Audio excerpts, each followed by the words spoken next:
The train conductor's voice cut across the February platform like a hand through ice water. Off. Now. Your ticket's for coach, not for sleeping berth, and that bag you've got in the berth space belongs to freight. You want to argue. Argue with the station master at Millhaven.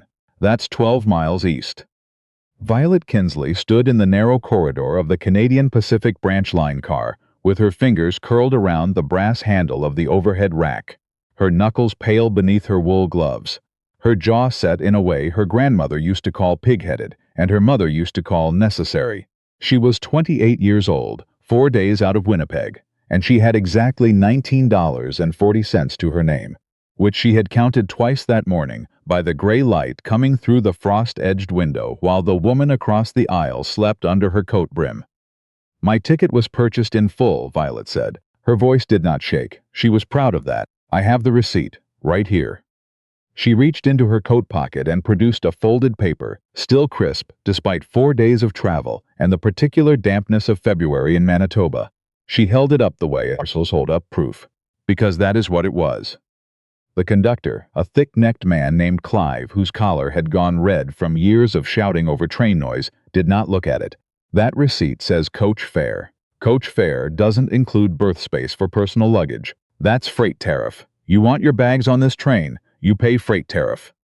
The ticket agent in Winnipeg told me one bag in the overhead was permitted. Well, the ticket agent in Winnipeg isn't on this train, is he? The other passengers in the corridor had gone very quiet. Violet could feel them through the shared air of the car. The farmer from Prairie who had told her twice that a woman traveling alone in winter was a fool's errand. The young couple who had smiled politely at every meal stop and then found reasons to look elsewhere whenever anything uncomfortable arose. Nobody said a word. Nobody moved. Violet looked at the paper in her hand. She looked at the stop outside, a bare platform, a small shelter with a stovepipe, a dirt road heading east under a sky that had already gone the color of pewter before midday. She looked at her 2 bags sitting in the corridor where Clive had dragged them from the overhead, her grandmother's old brown leather one and the newer black canvas one she'd saved 3 months to buy in Winnipeg before she left.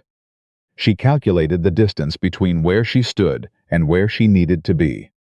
And she understood, with the particular cold clarity that arrived when there was nothing else left to feel, that not one person on that train was going to say a single word on her behalf. She stepped down onto the platform. She did not let the door slam behind her. She closed it with exactly the pressure required, no more, no less, and she walked to her bags and picked them both up without looking back at the train or at Clive, or at any of the faces watching through the frost-rimmed windows as the cars began to roll. She stood on the platform and watched it go.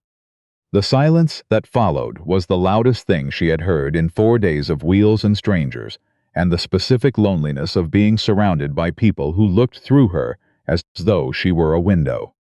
Now there was no sound at all except the wind moving across the flat prairie to her left and the soft complaint of snow settling against the shelter wall. She put her bags down. She sat on the larger one, the old brown one that had been her grandmother's, and she looked east at a road that showed her nothing but its own white length, and she did the only thing that had ever made sense to her when everything else stopped making sense. She made a list. This was something her grandmother had taught her. When the world comes apart, Edna Kinsley used to say, "Don't count what's gone, count what's still in your hands, not what you've lost, not what you need, what you have right now, in this exact moment." Violet had 2 bags, both intact, $19.40, a letter of employment from a Mrs. Greer Aldcott of Millhaven, who had hired her through a placement agency in Winnipeg to serve as schoolteacher for the district school, beginning the first Monday of March. A wool coat that was heavy enough for February, which mattered considerably because it was February and this was Manitoba. 1 scarf. A pair of gloves with a small hole in the left thumb she had been meaning to mend. Half a tin of shortbread biscuits from the stop at Brandon. A box of matches. The receipt that proved she had paid her fare in full, which was now functionally useless, but which she folded back into her pocket on principle. What she did not have: a horse, a sleigh, any reliable knowledge of the 12 miles between here and Millhaven. Water. She added water to the top of the list in her mind, and moved it up again because the temperature was dropping and 12 miles in this was not the same as 12 miles in anything else. She picked up her bags and started walking east.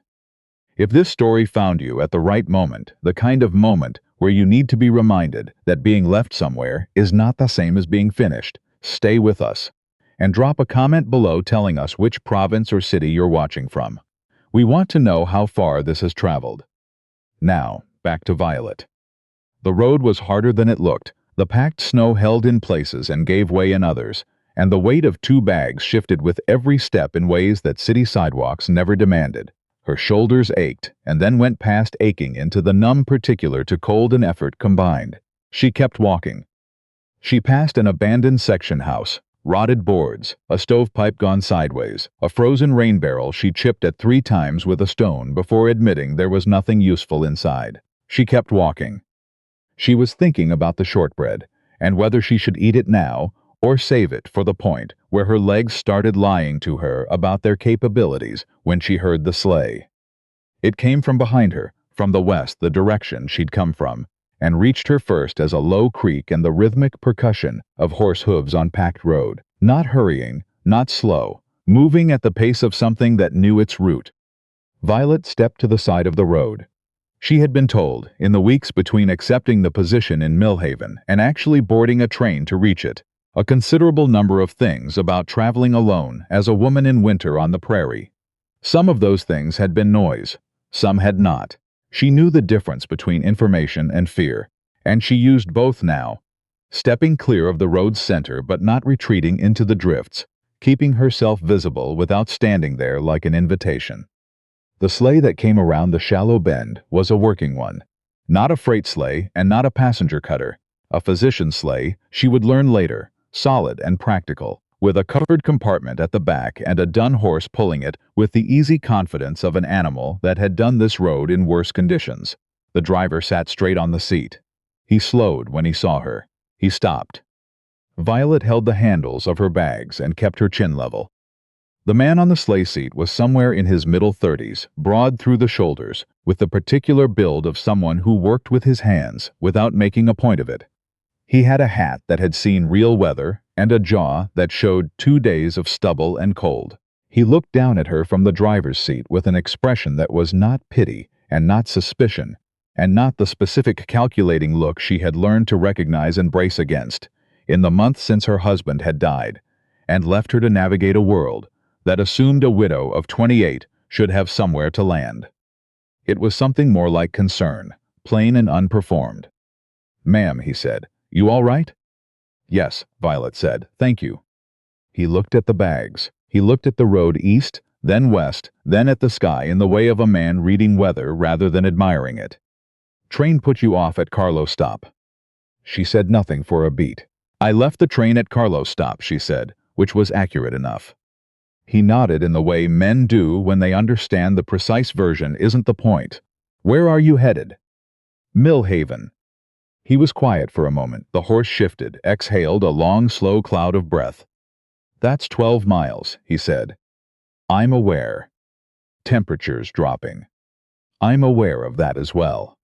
He looked at her for a moment that held long enough to feel deliberate. Then he said, "I'm going through Millhaven. I can take you if you'd like, or I can keep on if you'd rather." He didn't say it the way Clive had dismissed her, with the assumption that whatever happened next was already decided by his authority. He said it the way someone holds a door open from the inside. "Here it is. Step through or don't." Violet thought about the frozen rain barrel and the shortbread and the 12 miles and the pewter sky. "Thank you," she said. "I'll accept."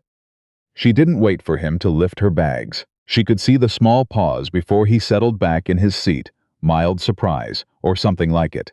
She lifted both bags herself and set them in the compartment at the back, then climbed up to the seat with the efficiency of someone who had decided a long time ago that needing help and being helpless were 2 entirely different things. He clicked his tongue at the horse and they moved. For a while, neither of them said anything. The road unrolled ahead of them across white fields under a sky going the color of old pewter, and Violet used the silence the way she used all silences, to observe. The sleigh was well maintained. The harness was in proper order. There was a medical bag visible through the compartment opening, a black leather bag of the serious kind, and several wooden boxes packed with pharmaceutical supplies. A name stenciled on one of them in block letters. S. Prairie, Millhaven. Price, that was his name then. "I'm Violet Kinsley," she said. "Schoolteacher, or I will be." He glanced at her sidelong. "Samuel Price, doctor." I gathered from the bag. Something moved in his expression. Not quite a smile, but in that vicinity. "What gives it away more," he said, "the bag or the supplies?" "The bag and the fact that you know exactly how cold it's going to get before tonight," she said, "and you're heading home rather than away from it, which means you've finished what you went out for." He was quiet for a moment, picked up supplies from the rail depot in Portage, coming back empty. "Not entirely empty," Violet said. "No," he agreed, "not entirely." The silence came back.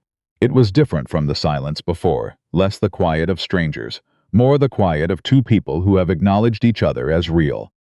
"What takes you to Millhaven?" he said after a mile or so. "A teaching position, the district school. A Mrs. Greer Aldcott arranged it through an agency in Winnipeg." Samuel Price was quiet for a moment in a way that had a specific texture, not uncomfortable, careful. "You know her?" Violet asked. "Mrs. Aldcott?"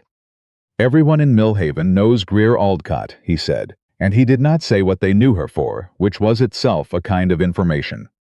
"Is there something I should know?" He seemed to consider whether to answer. Then he said, "She has particular views about how the school should operate."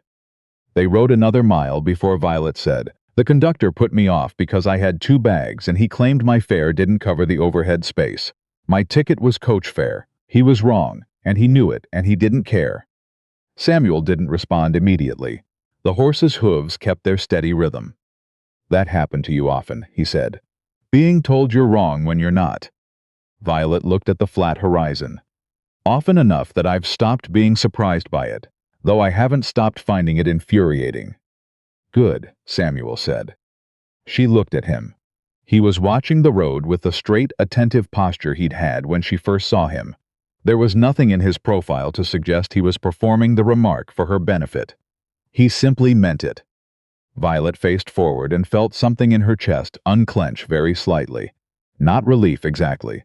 More the specific sensation of braced attention she had been holding so long she had stopped noticing it.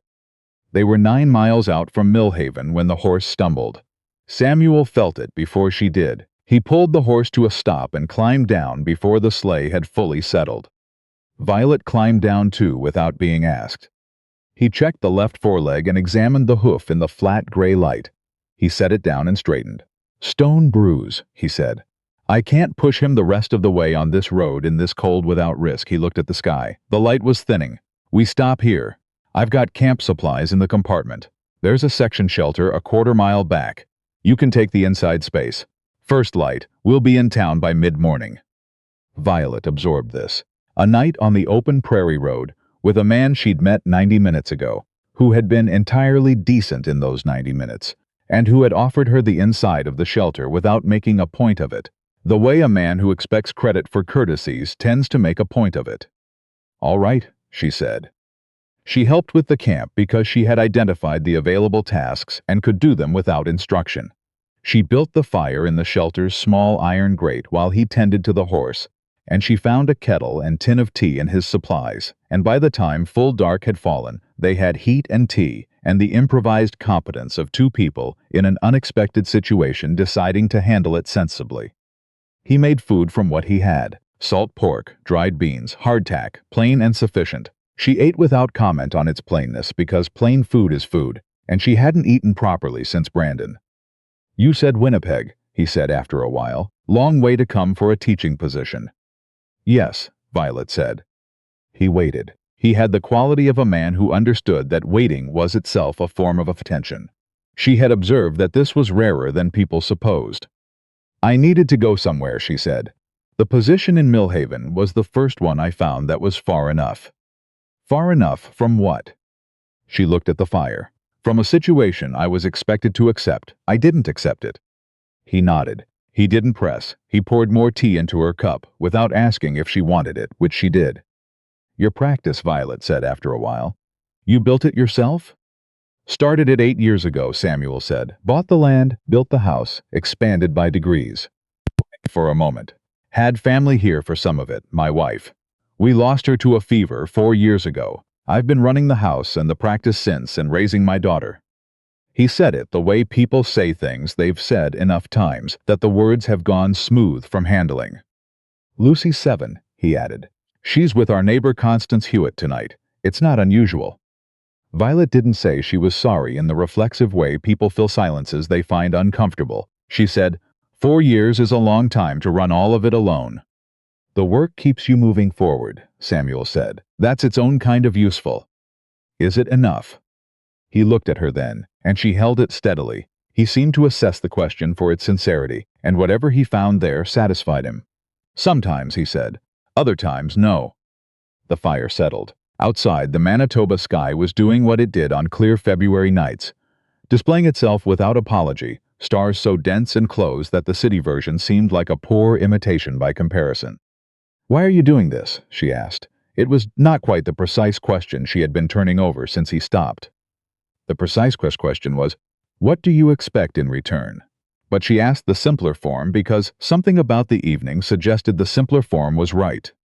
He seemed to understand both questions. "Because you were alone on a winter road," he said, "and someone should have helped you before it reached that. And they didn't. And I came along after." He looked at the fire.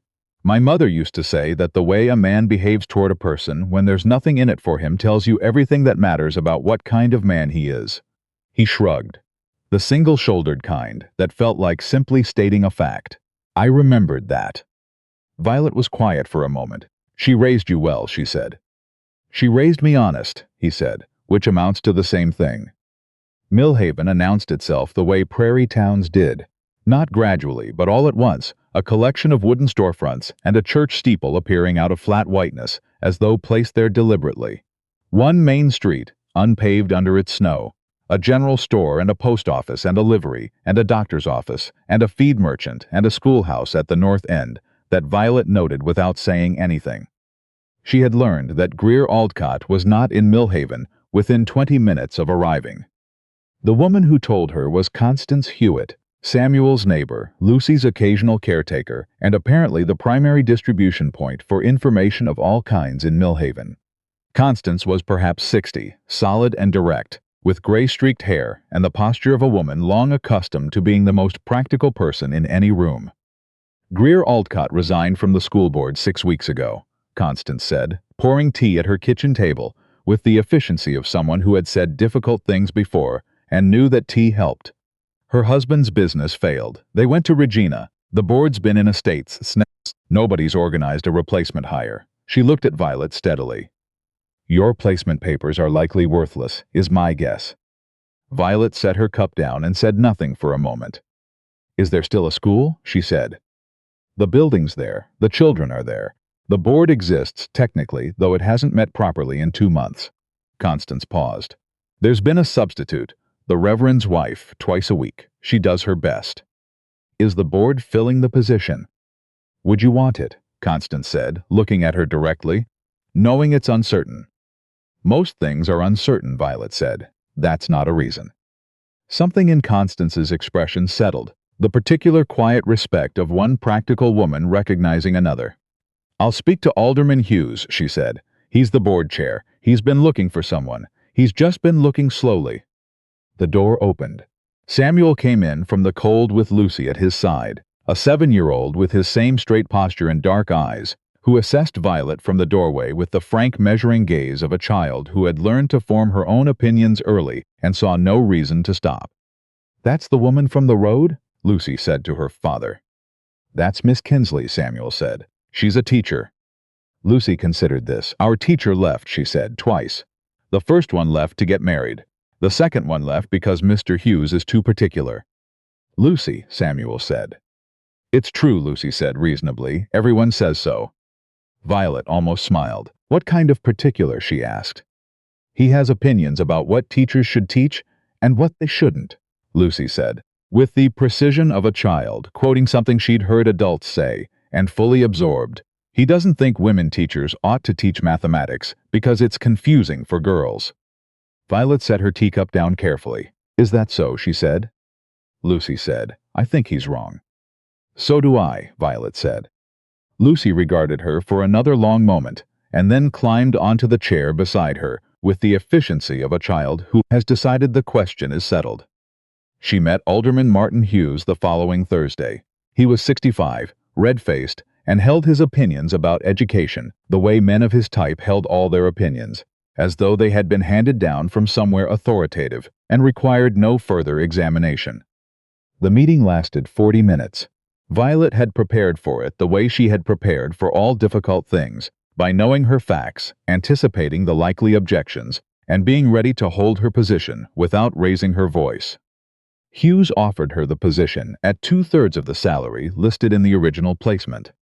Violet told him she would accept the listed salary and she would teach mathematics to every student in that school, girls and boys both, and if he found that objectionable, she was willing to discuss the matter further with the full board present. There was a silence. Then Hughes said, "You're a particular kind of woman, Miss Kinsley." "I'm a thorough kind of teacher," Violet said. "The distinction matters." He offered her the full salary. She started the following Monday. It was in her 3rd week in Millhaven that she noticed the bottles. Samuel's medical supply records were, by his own admission, in a state. He had mentioned it once, obliquely, in the tone of a capable man confessing to something he'd let slide, and Violet had offered, with the practical directness that had started to characterize their conversations, to look at them. He had accepted without making a ceremony of the offer. What she found, working through 2 years of purchase invoices against his patient dispensing records, was a pattern. The compound tinctures he'd been receiving from a wholesale supplier in Brandon, a man named Oliver Thatch, who ran the regional pharmaceutical supply operation, were being delivered at concentrations significantly below what the invoices specified, not so far below as to be immediately obvious, just enough to make the medicines slower, weaker, less effective than they should have been, consistent across 2 years. She set those invoices in a separate stack and kept going. "Someone has been selling you diluted stock," she told Samuel that evening at his kitchen table, turning the relevant documents toward him. "For at least 2 years, based on what I can trace. The concentration discrepancies are small enough on any single order to look like variance, but the pattern is consistent. Mistakes are inconsistent." Samuel looked at the invoices. He picked them up and read them with the focused attention of a man confronting evidence of something he hadn't known was happening. He set them down. "How much?" he said. "In terms of money, I can calculate it more precisely, with another day's work. In terms of patient care," she stopped. "If your dispensed dosages were calculated for full-strength compounds and what you were actually giving was 60–70% strength, some patients wouldn't have received the treatment they needed." Samuel was very quiet. "There's a child," he said finally. "Last winter, chest infection. I treated her for 3 weeks and she didn't respond the way she should have. I changed the protocol. She recovered. But I spent a month wondering what I'd done wrong." He looked at the invoices. "I hadn't done anything wrong." "No," Violet said, "you hadn't." He looked at her. "You've done this kind of work before." "I kept accounts for a wholesaler in Winnipeg for 2 years before I left," she said. "He taught me that the figures people most want you to miss are always the quiet ones." Smart man. "He was also the one who told my father I was an asset worth leveraging," Violet said, and the words came out before she'd fully decided to say them. "My husband died 18 months ago. I was 26, with a house I couldn't afford alone, and a father who had borrowed against it. The wholesaler offered to clear the debt if I came back to work for him. The terms of that arrangement were not limited to bookkeeping." Samuel's expression didn't shift toward pity. It shifted toward something more careful, more fully present. "The situation you needed to get far enough from," he said. "Yes," she said. He picked up the invoice stack again. "You left." "I withdrew the full amount I was owed in unpaid wages," Violet said, "which I had calculated precisely, which came to more than he expected, and which I considered a reasonable settlement for 3 years of underpaid work. And I bought a train ticket to a place far enough away that retrieving me would cost more than accepting the loss." "Your father's debt," Samuel said. "What happened to it?" "I imagine it remains," Violet said. "I can't fix it from Millhaven. I've stopped trying to fix things I can't fix." He was quiet for a moment. "Oliver Thatch. I've bought supplies from him for 6 years. He's the kind of man who understands that small amounts consistently taken are harder to see than large ones. Yes, Violet said, I know the type. The confrontation with Oliver Thatch happened in Sergeant Dowd's office on a Tuesday, with the paperwork laid on the desk between them like a document of reckoning. Thatch came in with the confidence of a man who had navigated difficult meetings before and understood how to manage them. He sat down and spread his hands and began with the word, now. The documentation speaks for itself, Violet said before he got further. She turned the summary toward him. Each shipment, each discrepancy, each date. The consistency is not consistent with error. Thatch looked at her with a new quality in his expression, the flat reassessment of a man who had arrived expecting one kind of conversation and found himself in an entirely different one. Little lady, he started. I'm not here in a social capacity, Violet said in precisely the same tone she used when correcting a student's arithmetic. The documentation speaks for itself. Sergeant Dowd, who had been watching with the patience of a man who lets a situation clarify before positioning himself in it, cleared his throat. Mr. Thatch, he said, the lady's numbers are thorough. The settlement took 3 weeks to formalize. When it did, it covered full replacement of compromised stock plus compensation for the 2 years of shortfall. Walking back across the main street afterward in the thin March sunlight, Samuel said, You found it because you built the record system that made it findable. The records did the work, Violet said. The records did the work because you stayed to build them, he said. And then he looked at her, the same way he'd looked at her on the road, and at the campfire, and at his kitchen table, directly, without looking away. That's what I do, she said. It's not remarkable. Violet, he said. She waited. You came to this town in February with 2 bags and no position and $19, he said. And you've been here 6 weeks, and you've got a classroom full of children learning fractions. And you recovered 2 years of shortfall for a man you met on a winter road. Plus compensation for compromised stock, she said. He very nearly laughed, not quite, but it was in the vicinity of one. The man from Winnipeg arrived on the first Thursday of April. His name was Roland Vale, and he worked for the wholesaler. Not as anything official, but as the kind of man who was useful when someone needed to be found and reasoned with at a distance. Constance Hewitt knew he was at the hotel before Violet had finished her morning tea, which was simply how information moved in Millhaven. He's been asking about you, Constance said, refilling Violet's cup without asking. Whether you're here, how long you've stayed, who you're working for.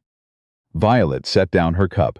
The morning light through Constance's kitchen window felt suddenly thinner than it had 60 seconds ago. He'll come to Samuel, she said, because Samuel is the employer of record. He'll assume that as an employer, Samuel has some influence over my decisions. Does he know Samuel? Constance said. Violet almost smiled. No, she said, he doesn't. She rode out to Samuel's that morning herself, on the horse she'd been borrowing from the livery since March. She found him at the fence line of his east pasture and told him directly, without softening it, what she knew and who Roland Vale was and why he had come. Samuel listened without interrupting. When she finished, he was quiet in the specific way he was quiet when he was ordering things. Can he compel you to go back, he said.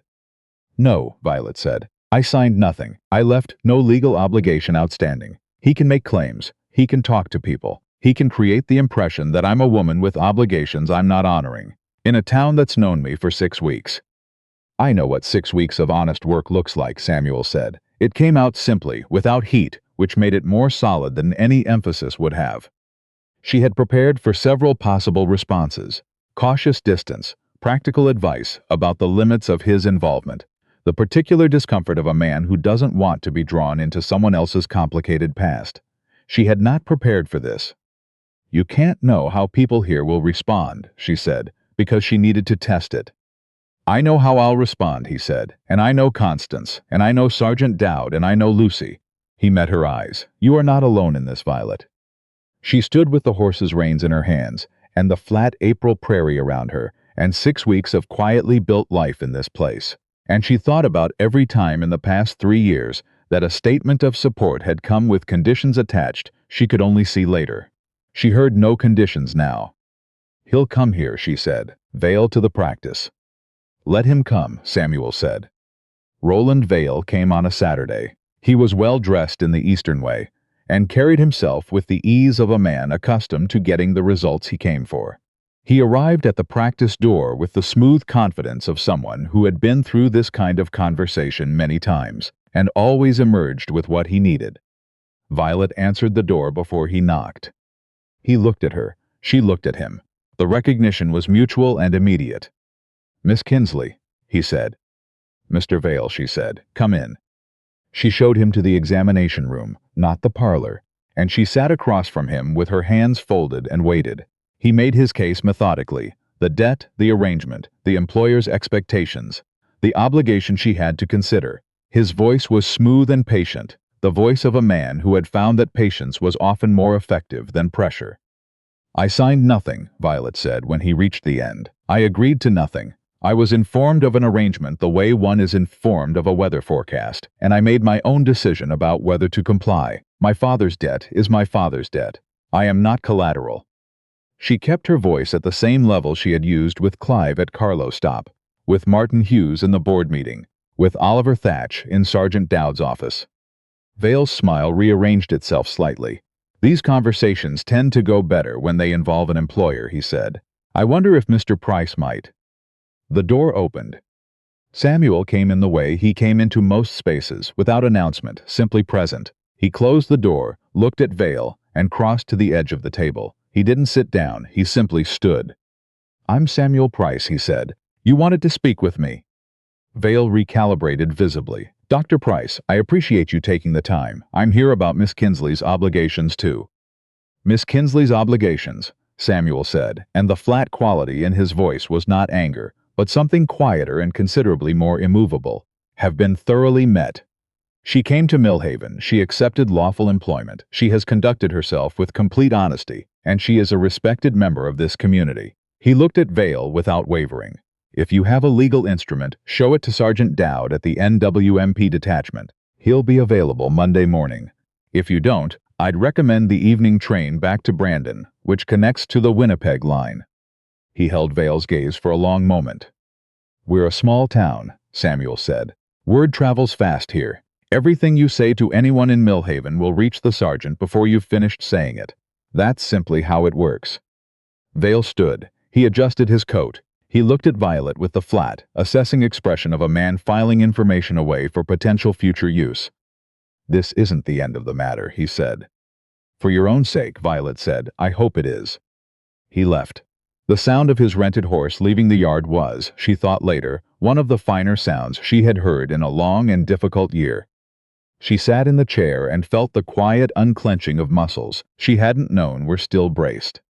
"You all right?" Samuel said. "Yes," she said. And then, because he had earned the honest version, "That is the conversation I've been carrying since Winnipeg. I didn't know how it would land." "You held it before I walked in," he said.